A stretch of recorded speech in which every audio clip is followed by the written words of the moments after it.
بہت سی غلطیاں ہوئی زندگی میں، لیکن جو غلطی لوگوں کو پہچاننے میں ہوئی اس کا خمیازہ سب سے زیادہ بھگتا۔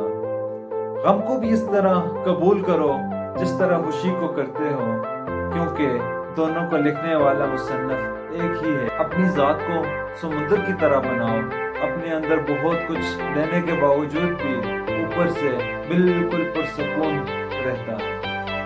کسی انسان کو دکھ دینا اتنا آسان ہے کہ سمندر کے اندر پتھر پھینکنا ہے، مگر کوئی یہ نہیں جانتا کہ پتھر کتنی گہرائی میں گیا ہے۔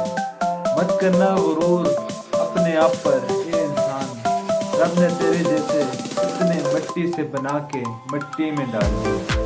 لوگوں سے یاد کرنے کا شکوہ مت کرو، کیونکہ جو بندہ اپنے رب کو بھول سکتا ہے تو وہ آپ کو کیسے یاد کر سکتا ہے۔ کسی سے کبھی اتنی نفرت نہ کرو کہ آپ کو ملنا پڑے اس سے تو آپ مل نہ سکو، اور کسی سے کبھی اتنی محبت نہ کرو کبھی تنہا جینا پڑے تو آپ اس کے بغیر جی نہ سکو۔